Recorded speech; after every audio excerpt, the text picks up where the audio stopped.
Vous comme moi, nous faisons des erreurs de lecteurs de manga. Et je vais vous citer à travers 10 points les erreurs que je fais et que vous faites peut-être. Générique.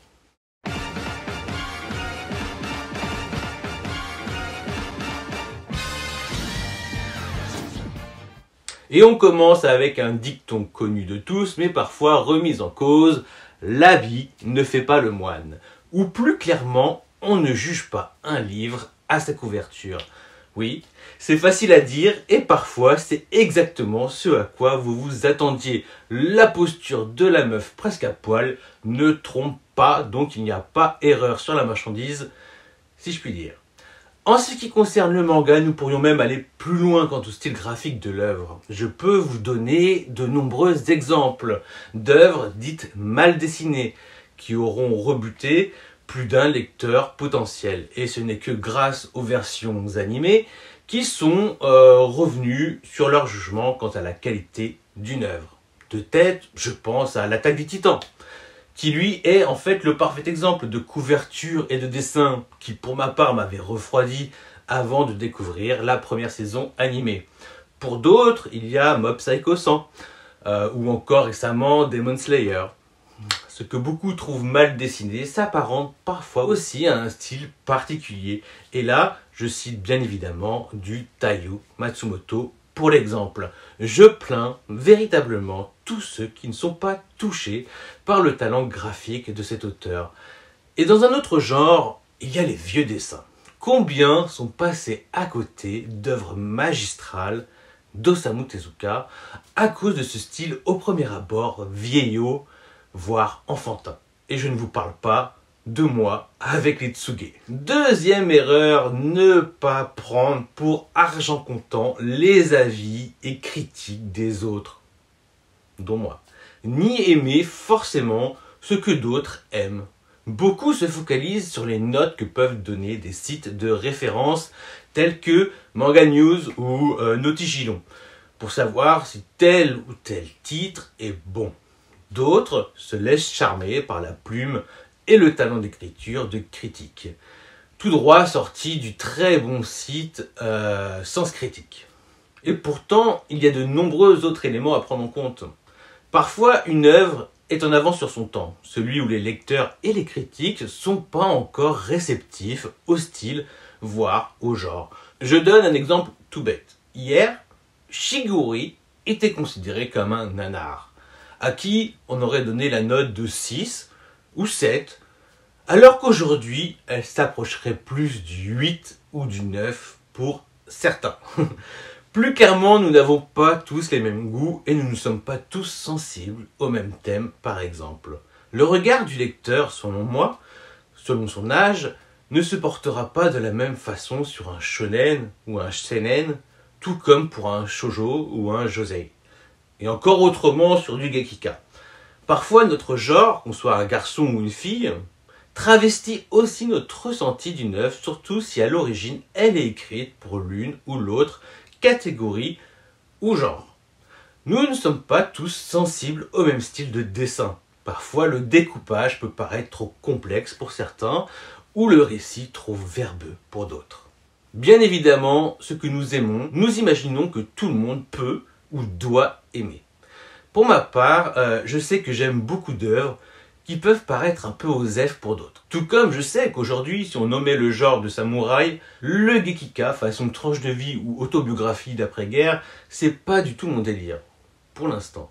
Je pense aux œuvres de Tsuge pour donner l'exemple. Le risque, il est là aussi. Parfois, on aime se laisser influencer. On est curieux, et ça c'est bien. C'est loin d'être un défaut. Mais il faut aussi reconnaître que lorsqu'on n'aime pas spécialement une lecture, il faut pas faire genre qu'on aime pour se donner un genre et donner l'impression qu'on fasse partie d'une élite. Si vous n'aimez pas aujourd'hui, peut-être que demain vous aimeriez, mais en tout cas aujourd'hui vous n'aimez pas.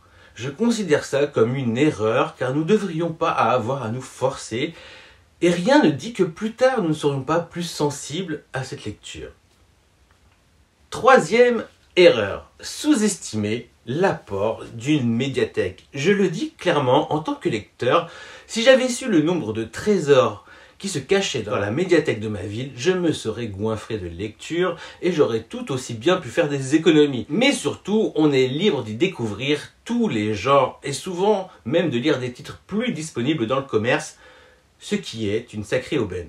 Je ne vous parle même pas des raretés sur lesquelles vous pouvez tomber, puis c'est une excellente alternative au Scantrad, surtout pour ceux qui ne supportent pas la lecture sur écran. Récemment, j'ai lu A Silent Voice, que j'ai bien aimé, mais ça m'a conforté que ce n'était pas une série que je souhaitais spécialement avoir dans ma mangathèque. Et à l'inverse, j'ai découvert Evil Earth et BL Métamorphose qui m'ont donné envie de me les procurer. Puis c'est bête à dire les amis, mais c'est 100% légal. Oui, le manga c'est un truc de riche, c'est très cher. Si on le compare sur son mode de consommation, je pense au temps de lecture principalement, aux livres du genre roman. Voilà, et ça prend un espace de fou, on est d'accord.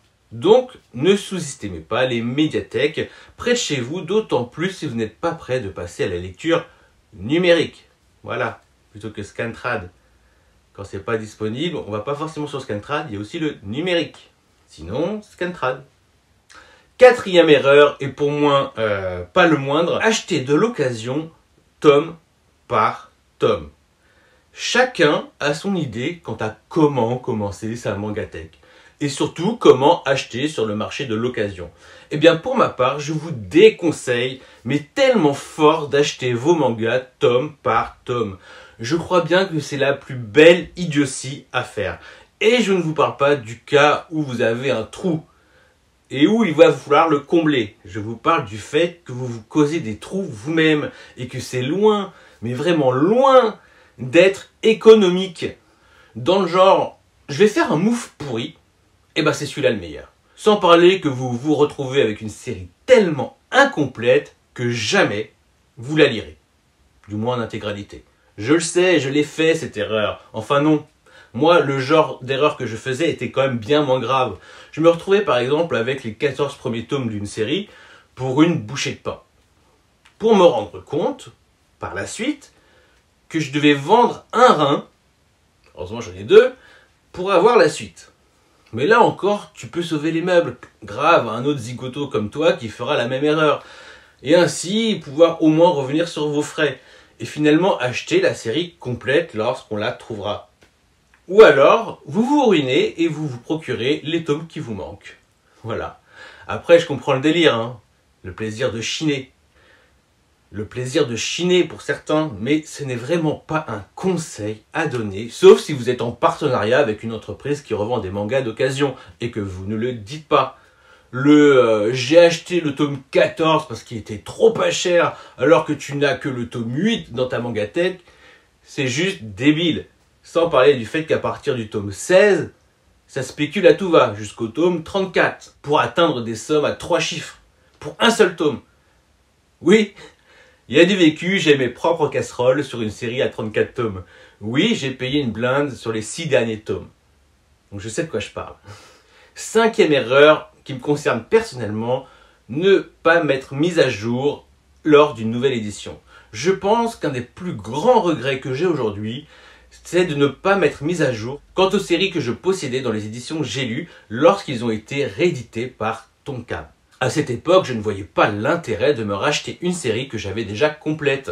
D'autant plus que j'avais besoin de garder mes sous pour les nouveautés qui sortaient déjà en masse à l'époque.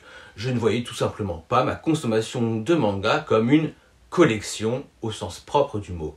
Et je n'imaginais pas que le manga réédité avait par exemple un meilleur papier ou une meilleure traduction ou qu'il respectait plus l'œuvre originale. Je prends l'exemple de Fly. Moi j'étais content que ça s'appelle comme ça, comme le dessin animé que je regardais plus jeune. Après, faut pas déconner. Jamais je n'aurais assemblé deux éditions différentes pour n'en faire qu'une par exemple. Je pense au Berserk que j'avais revendu, car j'avais la Samouraï, mais ça on s'en fout, j'avais les Dynamics, donc c'était quoi les 5 ou 6 premiers tomes, et que ça collait pas avec Glénat. Donc j'ai revendu et j'ai racheté les Glénat. Mais il y a des séries comme Golden Boy, avec qui je n'ai pas eu la foi de racheter les premiers tomes, et donc d'acheter la suite de l'œuvre par la même occasion. Aujourd'hui, c'est très difficile de se procurer la série complète sans mettre les moyens qui vont avec. Je me souviens avoir revendu mes Kimagure Orange Road, Max et compagnie, pour les intimes. Et lorsque j'ai voulu me les procurer de nouveau chez Tonkam, j'ai compris. J'ai compris qu'il était trop tard, un peu comme pour les Dragon Quest. Voilà. Aujourd'hui, à l'exception des Perfect de Delcourt Tonkam, dont Maison Ikoku ou Gantz, je privilégie tout ce qui est dernière réédition, voire Deluxe et tout, car j'apprécie le travail fourni qui nous est proposé pour ces nouvelles versions. Je pense à Blam et sa version Deluxe qui a totalement changé mon rapport à l'œuvre. Enfin voilà, pour moi, les Deluxe, c'est la vie. 6e erreur, commencer une série en n'ayant pas pris la peine de connaître le nombre de tomes avant. Et ça, c'est l'erreur que je commets le plus souvent encore aujourd'hui. Le fait d'acheter un tome dans son format papier alors qu'il est disponible en numérique quelques jours plus tard, voire un mois ou deux, mais parfois le jour même, et là, j'ai vraiment envie de me baffer. Il y a des séries courtes qui font exception. Je prends pour exemple Glocos de Akio Tanaka, donc le mangaka de Coq de combat. Sa série sur la plongée façon Grand Bleu est en 4 tomes et c'est nickel. On en voudrait même plus. Dernièrement, il y a la série sur la natation Swimming Ace de la collection Sport Addict de chez Pika qui a vraiment bien géré son récit en tant que série courte. Par contre, il y a des mangas qui puent trop la défaite. Et que tu devines, après avoir acheté le premier tome, que s'il est en 3-4 tomes, c'est que c'est la loose. Et que cette série a été stoppée. Samurai 8 se rappelle à vous, mais ça, par contre, moi, je l'ai vu venir, et de loin. Par contre, il y en a d'autres, je regrette trop de ne pas avoir pris le temps de me renseigner avant. Je pense à Kingdom Come, par exemple, dont j'ai bien aimé les 2 premiers tomes, pour apprendre que ça finissait en 4 tomes. Ce qui était clairement une très très mauvaise nouvelle au vu du récit. Ça a d'ailleurs coupé ma hype. Je n'ai toujours pas lu le tome 3 et toujours pas acheté le tome 4, qui est sorti déjà depuis un moment maintenant. Alors après c'est marrant, il y en a qui ont la démarche totalement inverse de la mienne. Eux, ils évitent les longues séries et privilégient les courtes. Chacun son truc. Je ne sais plus si on est à la 6e erreur, mais on continue. Pensez que les tomes d'une série resteront toujours disponibles à l'achat sans savoir que le nombre d'exemplaires mis en vente est faible. Bien évidemment, je pense à Mitsuru Adachi. Quelle erreur de penser que certaines séries t'attendent si tu ne les achètes pas dès leur sortie. L'exemple le plus parlant me concernant sont les derniers titres de Adachi, édités par Tonkam. Il s'est révélé, et ça il faut le savoir, que ce sont des séries qui ne se vendent pas bien du tout et que le nombre d'exemplaires sur le marché diminuait tome après tome. Je pense à Q&A et Mix. J'ai fini par apprendre de mes erreurs et avec Mix, aujourd'hui je me procure les tomes directs. Le truc, c'est que beaucoup ne peuvent pas commencer Mix, car il y a des tomes déjà indisponibles alors que la série est en cours. En ce qui concerne H2 et Q&A, je pensais être large. Et lorsque j'ai voulu compléter ma collection, j'en ai bavé pour récupérer les tomes manquants car les prix avaient flambé. Je peux aussi donner l'exemple de l'inspecteur Kurokoshi, édité par Komiku, pour laisser un peu Tonkam tranquille. Et il y a plein d'autres licences dans le même cas, où combien de personnes ne peuvent pas commencer ces séries à cause de rupture de certains tomes, alors que la série est encore en cours. Je pense que le pacte des yokai est aussi un très très bon exemple, et c'est encore, je suis désolé d'insister, mais c'est comme ça, édité par Tonkam. Ou devrais-je dire Delcourt Tonkam, ce qui rallonge la liste des licences en attente de réimpression. Erreur 7. Garder des séries que j'ai aimé lire, mais qui finalement prennent plus de place qu'autre chose dans ma mangathèque. Ce cas concerne plus souvent les nouveautés qui sortent et qu'on achète avec un vrai plaisir de lecture de l'instant et de la découverte. Je ne sais pas vous, mais pour ma part, j'aime bien sélectionner les mangas que je garde et que j'expose dans le but de les relire à l'avenir ou juste pour les contempler. Voilà. Seulement, à force d'acheter des nouveautés, on se rend vite compte que finalement, même si on a pris plaisir à la lecture de cette œuvre, elle prend de la place. Et chez les collectionneurs de mangas, la place, c'est le nerf de la guerre. D'abord parce qu'aujourd'hui, la sélection des mangas que nous souhaitons pour habiller notre mangathèque est bien plus facile à faire. Et les étagères se remplissent très vite d'œuvres reconnues comme incontournables dans leur genre. Leur réputation les précède et au fur et à mesure, une identité se dégage de vos choix de lecture et de vos mangaka préférés. Puis vient le moment où vous cherchez par vous-même les titres qui vous plairaient, qui pourraient vous plaire, ou alors vos goûts évoluent. Ils étaient peut-être d'abord axés sur les shonen et les shoujo, puis vous vous rendez compte que votre intérêt se concentre plus exclusivement vers les seinen et les josei, voire le gekika. Néanmoins, vous aimez toujours lire du shonen, vous êtes curieux de ce qui se fait aujourd'hui, vous appréciez le renouveau du genre, ou justement un titre, tout ce qu'il y a de plus classique. Vous aimez rester dans la tendance car le plaisir de se nourrir de la culture manga reste intact, seulement vous devenez aussi beaucoup plus critique. On peut prendre l'exemple de licences comme TPN ou Demon Slayer, qui sont deux top ventes et des titres qui vous ont fait kiffer un moment ou un autre, mais après coup, vous vous rendez compte en l'observant dans votre mangatech qu'elle n'y a peut-être pas ou plus sa place, voilà. Alors, deux choix s'offrent à vous, on oublie ce qui est illégal dans la consommation, mais pour un gain de place, peut-être que la consommation de certains titres est à privilégier dans son format numérique, ou tout simplement opter pour la revente de la série, ce qui contribuera à découvrir d'autres titres par la suite et qui fera toujours plaisir à d'autres. 8e erreur, prendre goût de revendre des séries jusqu'à le regretter.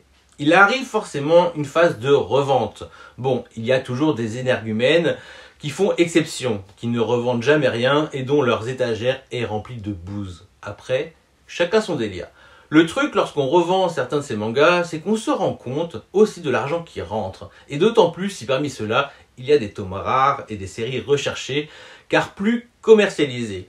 Et le danger, il est là. C'est que je vous mets bien en garde, car évidemment, ça m'est déjà arrivé d'être pris par une fièvre vendeuse à l'image d'une fièvre acheteuse, synonyme d'achat compulsif, mais à grande échelle. Et le risque est là. Faites attention.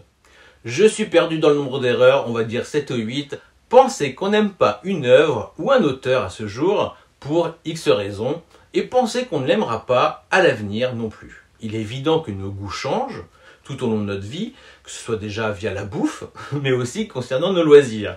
Et les mangas ne dérogent pas à cette règle. Il y a des titres que nous avons adorés plus jeunes et qui aujourd'hui ont perdu de leur superbe, voire vous ne comprenez même pas pourquoi vous les avez aimés.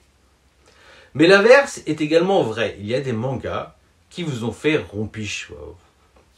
Ou alors vous n'aviez pas capté l'humour. Parfois vous étiez trop premier degré à la lecture, ou juste pas encore mûr pour tel ou tel récit avec telle approche ou tel style graphique qui sort des carcans habituels de vos lectures. Ou alors, ce sont juste vos préjugés qui prennent le dessus et vous passez à côté d'une œuvre qui se révélera à vous quelques années plus tard.